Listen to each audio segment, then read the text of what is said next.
How's everybody been? Yeah. Good to see you guys. Obviously, been a little bit of a whirlwind since the bowl game.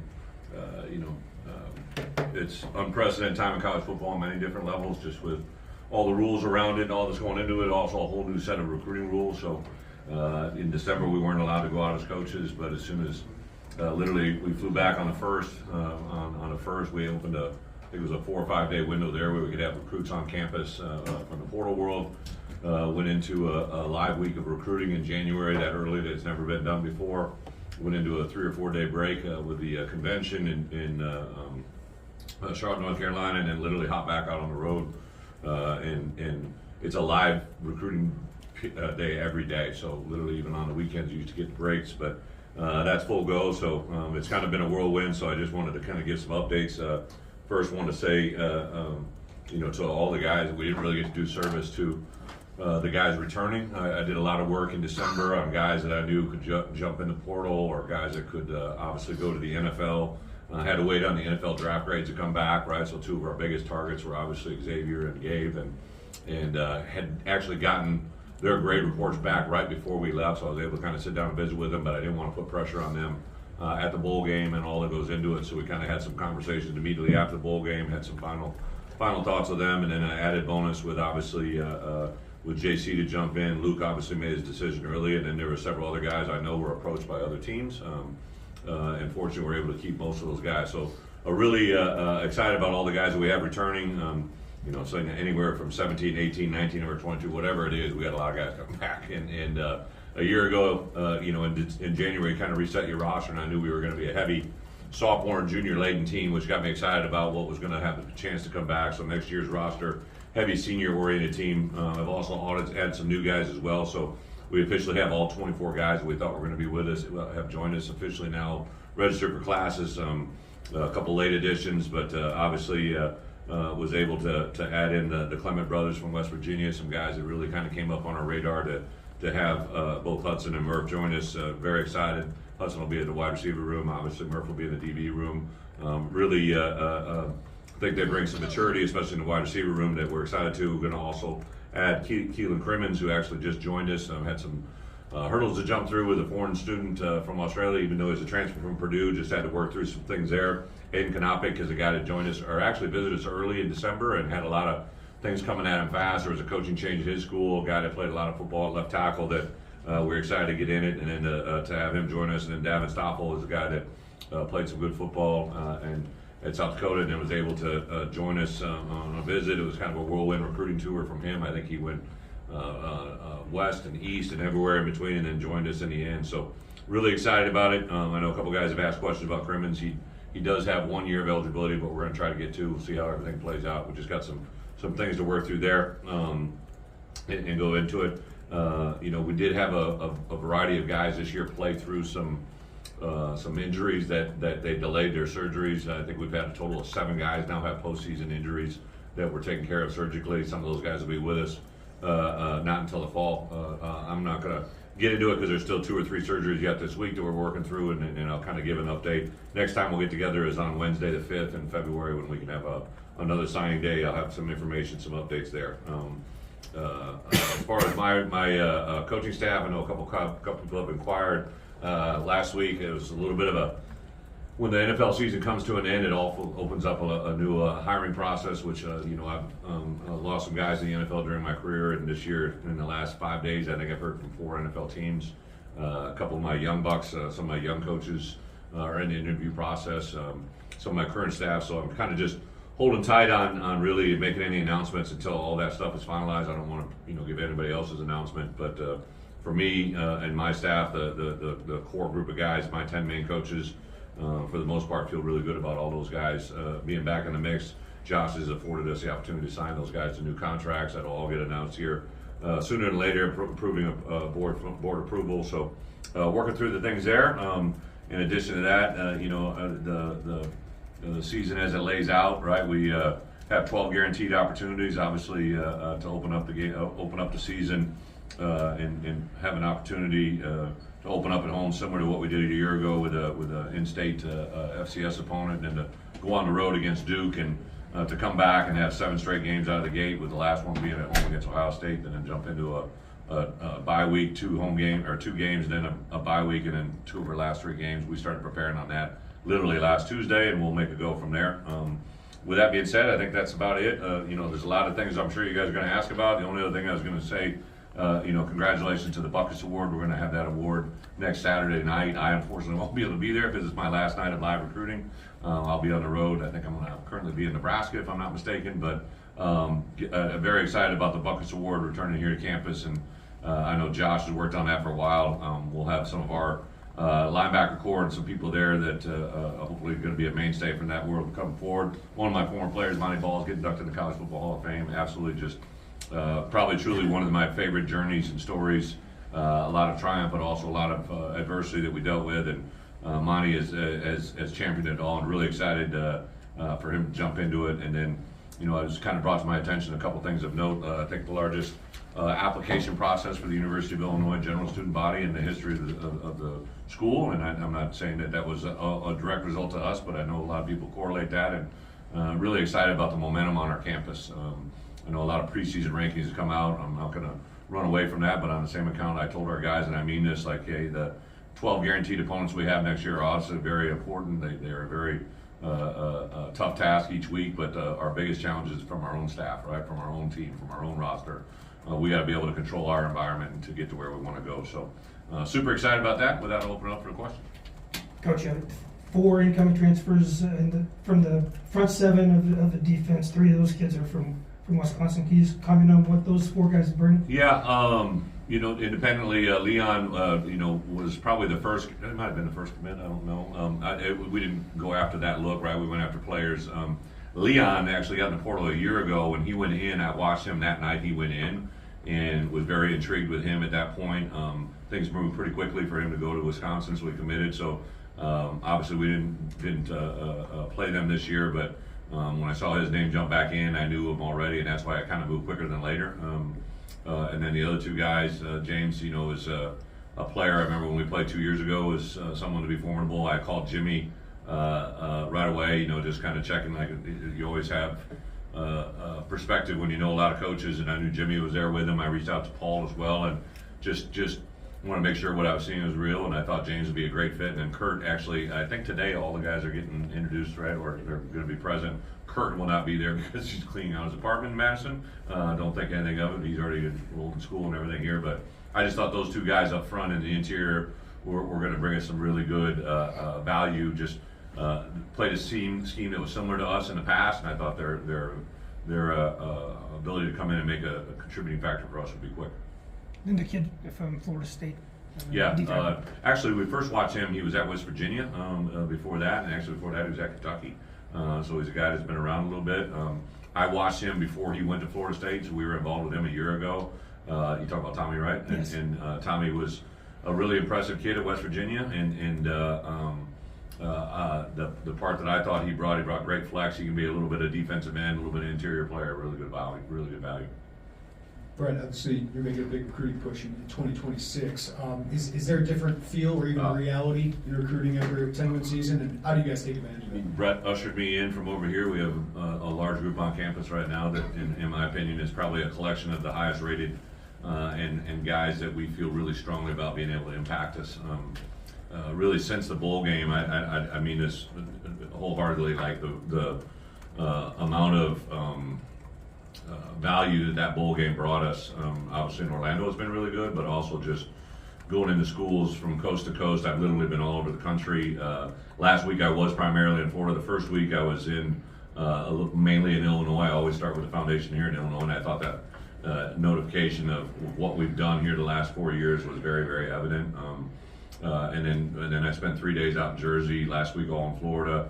This week is kind of a hodgepodge. I'll be a little bit I'll be in the St. Louis area, and then I'll be I'm going to go to Mobile for the Senior Bowl Wednesday morning, and then I'll be in two towns in Florida. We had our flight change last week in Florida because of snow, which had never been done in my time. I was in Jacksonville and was supposed to fly into Tallahassee and was told I couldn't do that because of snow, which I'd never heard before in Florida, so that was a new one. And then we'll have spent the last part of the week really kind of all over the Midwest. So yeah, it's been very, very evident. It's been awesome to see the hard work that we put in is paying off, but also just the recognition that the players have in us. It's kids that are committed to other schools are talking to us, guys that we're in consideration for, guys that have committed to us. We're competing against the biggest of bigs, right? So it's really a fun time. I know you mentioned preseason rankings are coming out, and obviously people think highly of what you guys can be next year. So how is your program or your team equipped to handle some of the Great question. I'd be concerned if I didn't have a lot of really good returning players that have been in this building. I think to bring, we literally brought in 24 newcomers in January. There was 12 high school and 12 portal guys. So that means obviously there's a good chunk of new guys, but we just have so many strong veteran returning players, up front to have Josh Cruz be the anchor of that, but right next to him is Josh Geske, who's been here a long time. JC's now in his second year. Melvin's in his second year in the tight end world. Even though he started as a transfer for us, Tanner Ark in that tight end room is incredible. On the perimeter, I thought the growth of Malik Elzy, of Captain Jones, and Hank Beatty played a great bowl game. Hank Beatty is our DNA to its fullest, and you saw that come. Our running backs are all guys that have been with us the whole time, and obviously Luke Meyer going into his third year. Then on the defense side of the ball, up front, you got guys that have been experienced, been a part of it. Gabe Ackus to start with, just really Dylan Rosiak at the mid level, and in the back end you have Xavier, you have Miles, you have Matt, you have some corners that are in our system now a couple times. So we have so many returning players. I think they understand the chip on the shoulder, but I don't take for granted, like, we have to literally rebuild our team emotionally, physically, and kind of mentally every year, and it's probably one of the more enjoyable parts of my job. Hey Coach, you mentioned a little bit about your coaching staff. How important is it for you and your program to get some of your coaches to climb up the ladders, not only at the NFL level, but also at the collegiate level? How important is it for you to foster that and develop those coaches? I appreciate the question. It's kind of an independent value, right? Like, listen, I know early on in my coaching career, I was always trying to go somewhere where I wasn't, right? Your feet just want to naturally move forward. So when you're not, if you're not a coordinator, if you're not the head coach, you're always looking for that next opportunity. But Coach Fry always said there's two types of coaches. There's coaches that, try to find their next job, or they're ones that take care of the one they have, and they'll find you, right? And I've always kind of tried to be in that realm myself. I know when my first coordinator job came, I definitely wanted it, but I'm glad I didn't get it.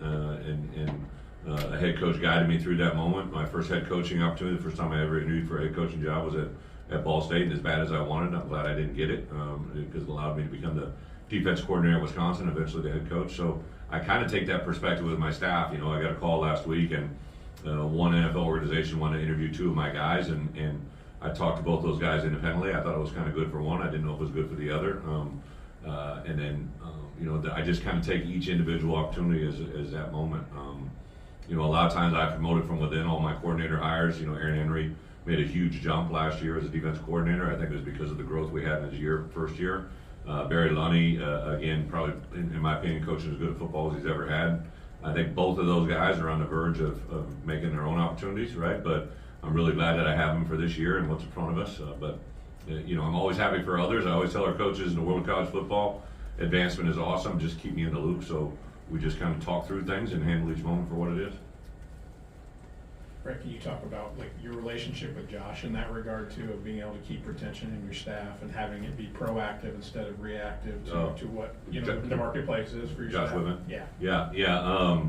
I'll give Josh a lot of credit. Even my first year, we had maybe 2 wins, 3 wins at the time, and he kind of came during our bye week and talked about what we want to do to keep the staff continuity. He saw who we had, right, and that kind of made a statement to me back then, just about we're not dealing with a guy that wanted to be reactive. He's a proactive person, and that for me has been absolutely a lifesaver. We've got good coaches. I knew this year when we were in the season that we were having a good year, and I knew I thought we'd play well down the stretch, and because that, people come after our guys. It was interesting.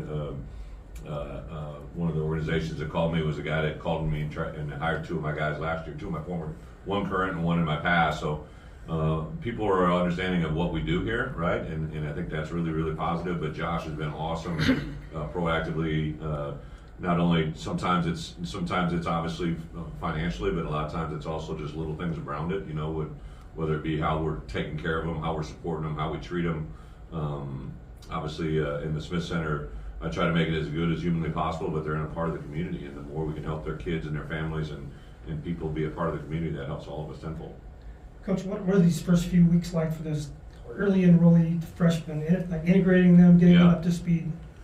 It was funny. Probably a good question for them, but I was on the road, so this year because of the end date of our season, we were able to start on Wednesday instead of Tuesday, so we snuck in an extra week of discretionary week, and so our guys' first workout was this past Wednesday, and I think it was Step. Step had talked to Braden Trimble's either mom or dad, I don't know who he talked to. Braden had made reference like, hey, this is a different level here, and even just some of our guys, Tank, he gets into them pretty quick, and we have 3 lifting groups each day, and so we went Wednesday, Thursday, Friday, Saturday this week, and it's setting the tone early. We kind of carried some of the things we did a year ago, but we made some adaptations. We have 13 points of accountability every day that they got to handle, and that's before we even talk about the workout. So there's some things set in place for them that they've never seen before. Just even the way we eat, the way we soft tissue recovery, the way we recover, all those things are just so different for these kids. I sat in the first meeting on Tuesday morning at 8 o'clock. I usually do it the night before, but we've never had a national championship game on Martin Luther King Day, right? So it was a new world. So I pushed the meeting from Monday night to Tuesday morning, and outside of our meeting room, we have a big table that everybody puts their cell phones on. So you don't walk into our meetings with cell phones, right? And it's been my rule ever since we came here, and it's just kind of a way of life. I've literally said it before the first meeting. I've never repeated it ever again. And so I came around the corner and I saw that whole table of cell phones, right? And I literally walked into that newcomer meeting. I said, how many of you guys coming from other places have ever had to put your cell phones outside the meeting room? And they had never experienced that before, right? And I'm not saying it's right, wrong, or different. I just know how we do things, right? And I think those things are probably the biggest adjustments to those guys more than, if you're a Division I football player, the physical workouts really aren't, I mean, they're hard, but they're not out of the norm, right? It's expected, I would hope, right? So I think it's all the little things about the way we do things that really make it hard for them. Brett, I know you've always, here in the back, Yeah. I know you've always really made a priority of Illinois high school recruits, but downstate, class of 2026 is loaded. Yeah. And you've had great success with downstate kids. How much of a priority and how much do you sell them on that? One of the things that we talk a lot about in our program is history repeats itself often, right?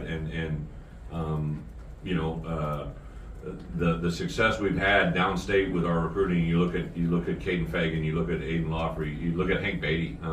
Hank Beatty, I think, was literally one of my first Zooms. I always love it because Hank Beatty is from Rochester, and the story of the coaches involved in his past, right? And Coach Ken Leonard, who was Derek Leonard's dad, was one of the first high schools I was ever in the state of Illinois in 1995. I remember going to Coach Leonard's Sacred Heart Griffin, and then I met Derek, and he was probably like a little kid at the time, right? It shows how old I'm getting, but to see Hank Beatty make that catch in the bowl game that probably gave us the third down conversion to help us win that game, and to think about Derek's help and influence on helping us land. Hank is really, really awesome. I remember his first Zoom sitting there with mom and dad, and then to come full circle, he was our first really downstate kid that we got, and the look effect on him. He literally led the Big Ten in punt returns, one of the best in the country, and he's from little old Rochester High School, right? And then they have Aiden and Caden the way they are in the room, and several other guys from downstate here. 2026 in the state of Illinois is actually loaded, but also downstate. Yeah, I was in a basketball game last night that I watched a young man play that I because of what I know and what I've seen, this kid will not only be a player in college, he'll play in the NFL, right? And I think the fun part for me is to watch young men who you offer as sophomores in high school literally transition from their sophomore tape to their junior tape, and you know what's coming their senior year, and then you realize when you get them here and what they can do, that's the stuff that changes people's lives. We'll go to Steve and finish with Jeremy, last two. Hey, Brett. I have two related questions. Yeah. It seems unusual how many players you guys have coming back in this climate. The fact that you have that going for you, just how vital is it not to lose momentum, to deliver next season? Is the momentum fragile enough that if if you don't really bounce back with a good season, you could kind of have to wind the clock back. And then, speaking of basketball, can you imagine having to do something along the lines of what Bret Underwood had to do? Essentially rebuild an entire roster in one off season. Yeah, I'll answer that one first just because I don't have any idea. Listen, I don't give Brad any advice. I'm glad to take any he gives me, but I don't understand basketball. I remember I was at Wisconsin. I was a wrestler. I wasn't a basketball player, so we had pretty good basketball when I was there. I love Bo. Bo and I got along great. You may not want to hear that, but they invited me to Chicago for the Big Ten basketball tournament. And I remember I was around the basketball team, and I went over to a shoot around, and it was like, 3 or 4 hours for the game, and these guys are loose as a goose and having fun. I'm like, holy shit, I couldn't do this one. You know, it's a wholly different temperament, right? And you're dealing with such a smaller number, right? They have, 15 scholarship players, like we have last year I had 120. So the numbers are so different. I love watching Illinois basketball. Brad has been instrumental. Caden Fagan committed really because of Kofi, to be honest. I think that's what pushed him over there. A lot of what we did is there, but Kofi had a couple words with him that literally changed the direction of his recruiting. That was really awesome. So Brad has been unbelievable to me. He literally, Josh hooked us up when I was beginning to talk about this. So, Shauna is my next door neighbor, my women's basketball. So I was at the women's basketball game a week ago, and my daughters loved it. I loved it. It was awesome. So that's different. As far as expectations, I appreciate the question. I just never think of things that way. I never think about what if we don't do well. I don't go that road. I just think about what we do. And to your earlier point about what Josh, when we started going down this road together, I literally told him, like, listen, I'm not going to look for the newest uniforms. And of course, we just had 7 new helmets every game, but in the Michigan game, it was pretty awesome. But I said, listen, I don't need like shiny, flashy, bright. I'm going to probably ask our food budget to go higher than it's ever been. I'm going to ask that our players are protected in ways that give them the most safe environment to not only practice in and play in, but prepare in. Since we've been here, Josh, moved up and the DIA moved up to the installation of fields that I think gave our guys a safer environment. That just little things gave our guys customized helmets they'd never had before. We spent a lot of money on things that protected our players, and I think that's a huge part of it. I really think the reason we can retain players is we never lie to our players. I never mislead them. The little day-to-day things we do with them come back tenfold. I look and I see these guys losing.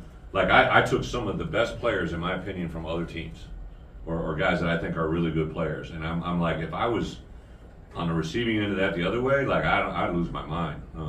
I didn't want to go see J.C. Davis the night before Christmas. All right, my wife sure as heck didn't want me to, but like I knew it was important to him, but also to us. I thought Jeremy made a great point. Like they got all these portal rankings. Well, the reason we don't have a high ranking is everybody that could have gotten a portal for us stayed. And I remember there was a day where we had a player that a team a little bit south of us that rhymes with Moo reached out to one of our players, and then a team out west who used to be in a different conference reached out to one of our guys, and like those things are happening in college football. I can't really control that, right? But what I can control is what we can tell them, what we can do if they stay, and that's what we lean on. That's what we believe in, and it's worked pretty well for us. But I think next year is a big year, right? Like it's one thing to have a lot of good players back, but to get a lot of good players to play well together is very important. So leadership is going to be everything, and it's going to be a daily grind, but it's one that I think our guys are ready to embrace and see where it goes.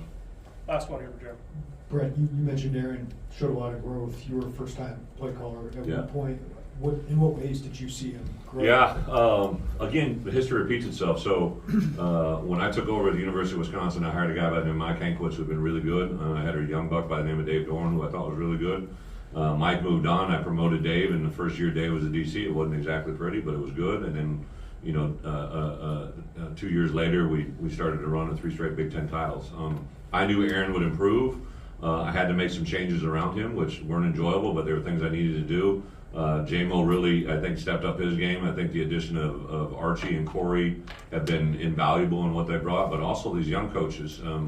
The value of having 5 more younger coaches who had all, on defense in particular, K. Rich, Grant, and Trent Harris had all played for me. Alex Panos, I played against his dad, which is crazy, but he'd been in our program for a little bit. And I brought in Myers Hendrickson over on the defense side of the ball from Western Illinois. So it was just like all these little things that tied together and made it good. But Aaron, I think his composure, I think his ability to process, listen, and understand.